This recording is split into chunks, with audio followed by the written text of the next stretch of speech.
Good morning, everybody. Welcome to the Eastside Youth Group class. We are continuing our series on spiritual fitness, and today we're going to be talking about this spiritual fitness practice of giving. And I know that one's kind of interesting. I don't know, we don't always think of giving as a spiritual practice or like a spiritual discipline as much as some of the other things we've talked about. We've talked about fasting, we've talked about prayer, we've talked about praise, and giving just has a little bit of a different feel to it, right? Usually we'll think about giving as maybe like dodgeball. You know, it's fun, it's extra. If we can get a game in, that's great. But if not, it's not a big problem. You know, that's kind of how we think about that.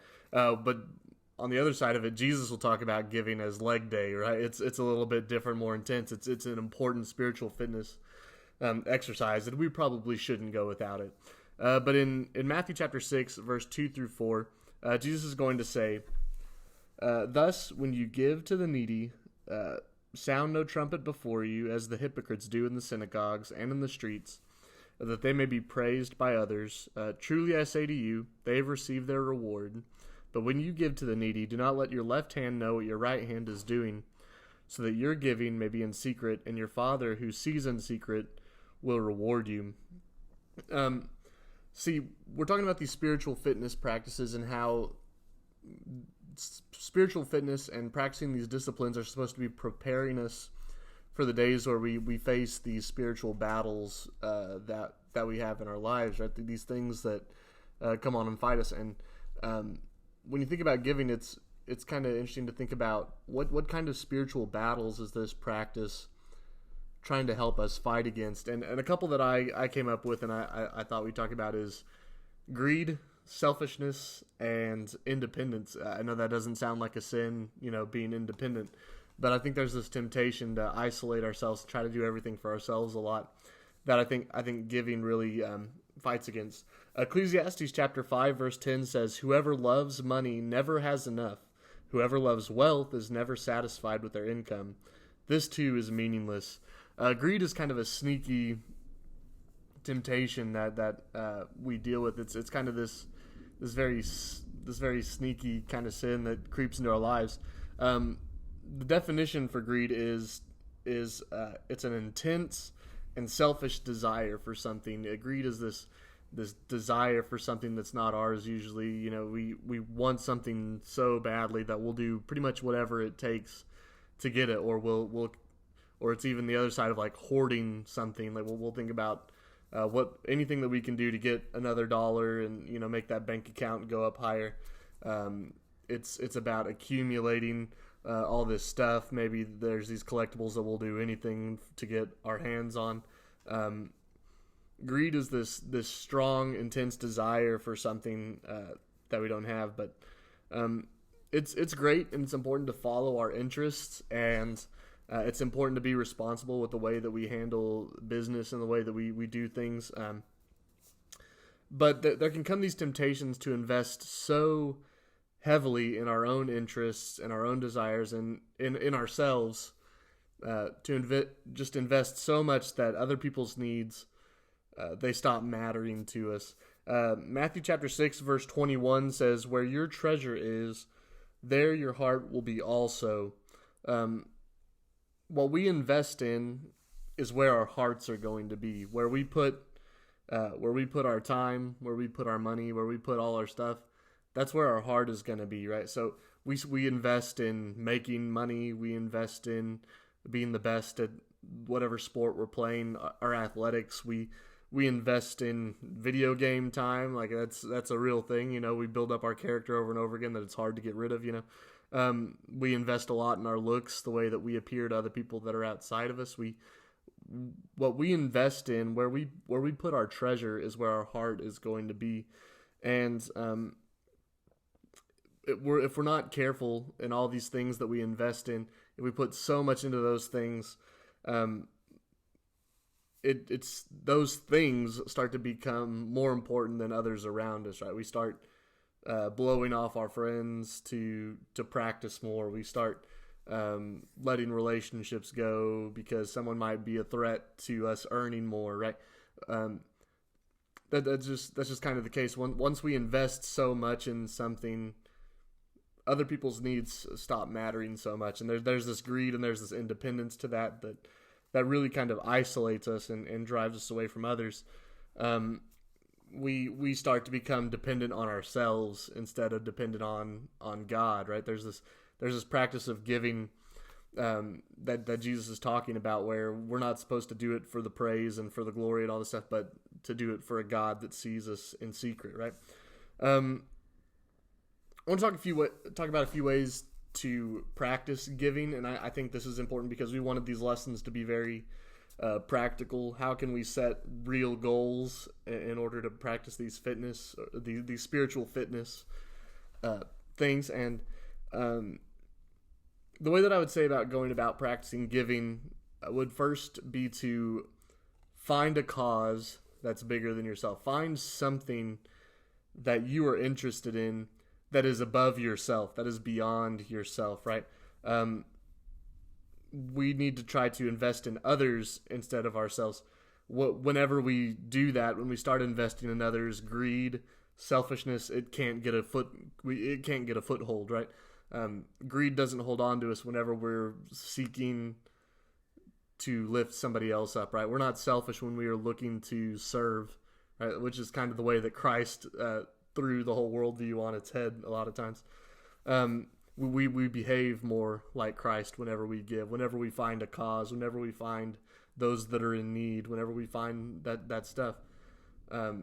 Giving has this way of making us more Christ-like, but also it keeps greed and selfishness from gaining a foothold. Think about what that cause is. That's going to be kind of my challenge for today. A big part of the challenge for today is for you to think about that. What is a cause, or what is an issue in the world that you are very serious about, or that you could see yourself getting very serious about? Something in the world that is causing pain, this wickedness that sin's causing in the world. How can you involve yourself in giving to that problem, right? Maybe your mind could go towards food banks, people that help the people that are hungry and can't afford food. Maybe it's mental illness and things like that. These people that are mistreated because they're a little bit different, right? How can you give to help out that situation? How can you volunteer with things like that? Where can you donate your money to? What are fundraisers that you can be a part of? It's just things like that. How can you get involved? Maybe it's homelessness. Maybe you're very serious about the vision of the church, and contribution is a very obvious way to give, right? But I hope that you think very seriously about what all that means, and that giving to a church leads to supporting missionaries overseas. It's all about stocking up the clothing room. It's all about filling up our food pantries. It's about doing God's work. And I hope that there's definitely a degree that you're very invested in that. But what about beyond that? Is there a certain ministry within the church that you feel like you want to be invested in, that you can give your talents to, that you can give your time to, your volunteer stuff to? Maybe a cause is you really want to be an encourager just within the church, or even within your school, within your family, within wherever you are. You want to be somebody that encourages people. That's a talent. That's something that you have to give. How do you give that? Maybe you care about the sick and visiting and things like that. Maybe your passion lies within helping kids, right? And I know that a big deal for teenagers is that you don't always have a constant inflow of cash, right? Like some of you have your jobs, some of you work 8 or 9 of them, right? But you don't have this constant inflow of cash, so you can't always give money, right? Maybe you don't have money to give, but maybe you have opportunities to teach. Maybe you have opportunities to be a mentor to somebody.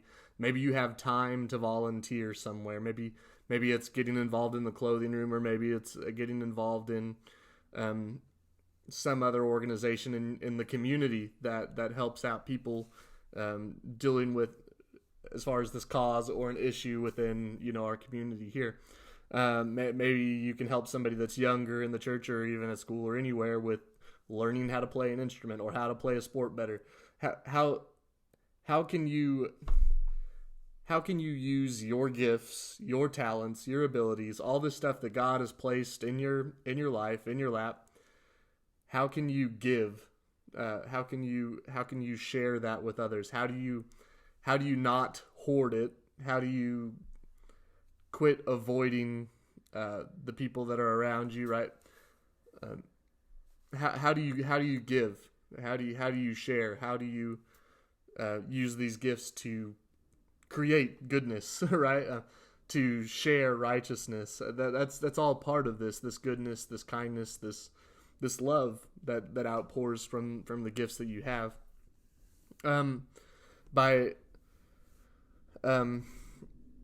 Giving is about taking what God has given you and sharing it with those that are around you. We're going to talk a little bit about how to give now, and I'm talking more of like the state that our minds should be in when we give. And there's this book called The Giving Tree. It's a kind of a kid's book. I actually read it over today again just to make sure I had the story down right. And it's actually kind of, I don't know, sad if you really look at it and read it. But there's this book called The Giving Tree, and there's this kid that grew up, and he grew up playing in this tree. He would climb up the trunk and spend time in the branches and eat the apples from the tree, and it was good. He would take time to sit in the shade when he got tired, and things were good. The book talks about how the tree was happy and enjoyed it, and they had this good friendship and all this stuff. But as the kid starts to grow, he doesn't have time to play around anymore, right? He gets a little bit older, and he has this girl that he starts liking and everything, and that's just how it goes. But he comes back to the tree, and the tree's like, "Oh, he's back! Like, you should climb up and enjoy and have fun in my branches," things like that. But he kind of says, "I don't want to play. I want to make some money." And then the tree says, "I don't have money, but here, take my apples and go sell them in the town so you can make some money." Later on, this boy comes back. He's starting to get a little bit older by now. The tree's like, "Oh, you're back. Okay, come and enjoy my shade, enjoy my branches and everything like that." But he says, "No, I don't want to do that right now. I want to build a house for my family and for my kids and things like that." And the tree's like, "I can't build a house, but you can take my branches." So this man takes the branches from the tree, goes and builds a house. Then he comes back later on, so now you just see the trunk of the tree, and the man comes back, and the tree's like, "Okay, well, I don't have branches anymore, but you can spend time, climb up my trunk and things like that." But he says, I don't want to do that. What I want is to build a boat, and I want to go travel, and I want to go see the world and things like that. And the tree says, "Well, you can take my trunk." And so the man cuts down the trunk, builds a boat out of it, and he sails away, right? Kind of sad, right? Like this man's taking everything. But finally, this boy comes back, and by now he's an old man, and all that's left is this stump where it was once this tree. It's just a stump now, right? By this time, gentlemen, he doesn't want to play. The tree says, "I don't have anything to offer you anymore. Like I don't have branches. I don't have fruit. I don't have a trunk." And he says, "I don't want all that. I just need a place to rest." And so this old man takes some time, and he sits on the stump, and it says that the tree was happy at the end of that. That's just kind of a fun story that's going to well, I say fun story, you see, it's kind of sad, right? It seems like nothing went well for the tree, but before I keep going on, I had a fun fact that I heard earlier this week in a podcast I was listening to, but it's just that after God and after man in the Bible, the next most listed living organism is a tree in the Bible. It's just kind of a fun fact. It's mentioned more than all the animals put together in the Bible. It's the tree is the next thing that's mentioned. And very often within the story of the Bible, man is compared to trees. It's just kind of an interesting thing. Like there's a verse that says, the one who trusts in the Lord will be like a tree planted by the waters. And I think it's interesting that in this story, that the tree just gives and gives and gives over and over again. And what seems really sad when I read that story is that it never seems to really get anything in return, except that the boy finally returned in the end, and they were spending time together with him resting as an old man. But here's what I think is really interesting, and this is more about the Bible story. But here's what I think is interesting: it's that the practice of giving, it's not so much about the response of the person that's receiving. And I find that very interesting when it comes to the commands of Jesus and how he says to give. It's not very much about the response and the attitude of the ones that are receiving the gift, but it's this practice that's for the giver, and it's very, very interesting.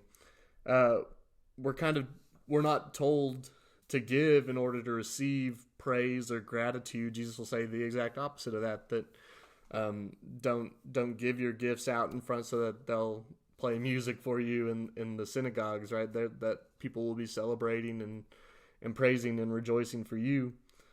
Instead, it's for the secret reward that we receive from the Father. Did you kind of catch that in Matthew chapter 6? It says, "But when you give to the needy, do not let your left hand know what your right hand is doing, so that your giving may be in secret, and your Father who sees in secret will reward you." When we give, what we come to believe, or when we give, what we come to believe and understand is ours. We get to participate in this very pure act of love, right? The stuff that's around us that we think we've earned and we've deserved, and that is ours, and that is our possession, that's our treasure, right? When we decide to give that, it's a very pure and beautiful act of love, right? And it's a great feeling whenever you're able to share that with somebody. Like, you're able to give to somebody to make their situation better, their life better. It's a very good feeling, very beautiful.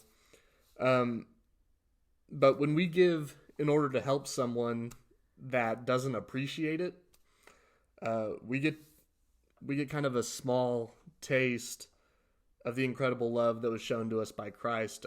I believe whenever we do something for somebody and they don't appreciate it, that maybe they're even like annoyed and angry about it, we get to participate in a very beautiful thing that is love, just like Christ gave, right? Christ gave all and has been very underappreciated by most of mankind, probably even the people that have accepted that gift. It's probably underappreciated and taken for granted a lot. But he gave all for so many. You see, love isn't about the bells and the whistles and the people celebrating your name. It's not your name on the building. It's not showing that, hey, look how generous and good I am. But it's about being the light in the darkness, right? It's about being that city on a hill. It can feel very lonely if you want to look at it that way. It can feel very difficult sometimes giving whenever it might not be appreciated. But there's this task given to us by God to be light in the darkness, to give even when it's underappreciated or unappreciated, even to show love when we know it may not be returned, to lay our own lives down in order to make somebody else's lives better, to not be the kings and the rulers and the people that are in charge, but to be a servant and show love. That's what giving is all about. It's about putting yourself lower, and I think it's a very sacred task given to us by God to perform. But it's for this gift that's given to us in secret by our Father that a lot of people won't understand and they won't get, but we know, we understand what it's kind of all about. There's one picture that I kind of wanted to leave us with before I kind of take a little bit of a cut for discussion, questions and stuff. But I wanted to look at this picture, which I think kind of fits the pattern that Christ was going for whenever he was talking about giving and whenever he was encouraging us to give kind of this pattern for the way that we're supposed to do life and stuff. But in Acts chapter 4, verse 32 through 35, it says, now the full number of those who believed were of one heart and soul, and no one said that any of the things that belonged to him was his own. But they had everything in common, and with great power the apostles were giving their testimony to the resurrection of the Lord Jesus, and great grace was upon them all. There was not a needy person among them, for as many as were owners of lands or houses sold them and brought the proceeds of what was sold and laid it at the apostles' feet, and it was distributed to each as any had need. I think this is just a very beautiful picture of what Christ is wanting us to get to, the place where God has designed us to be, where both sides are just giving, that it's not about me, it's not about you, it's not about anyone as an individual, but it's how can we take care of each other's needs? How can I not care too deeply about what I have going on, but care about what's going on with everybody else? And think about how many needs that takes care of, and think about just the trust that you can place in God instead of in your own means, right? You can kind of place that trust elsewhere. So what we're going to do now is I'm going to kind of give a few minutes. Well, I say a few minutes. In this video, I'm just going to leave about 10 or 15 seconds for discussion questions. So whenever it moves to the discussion question screen, if you just want to pause your screen until you're done discussing, then you can go forward after that.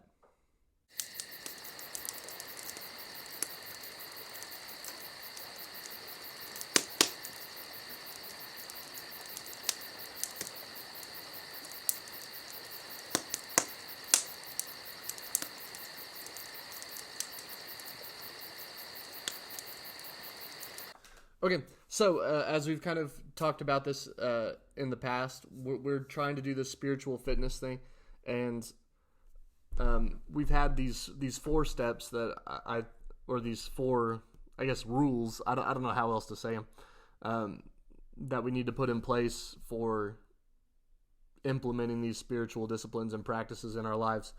And if we do these things, I think it'll really help us, make it a part of our lives, right? But the first being identify and get rid of your excuses. Try to figure out what's keeping you from doing these things, and try to get them out of the way. Whatever your excuses are, try to get rid of them as best you can.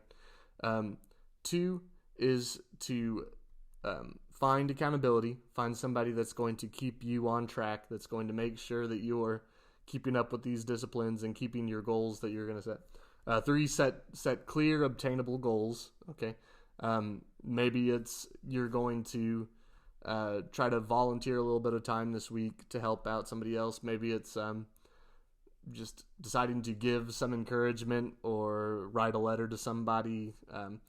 Some type of giving that you can do.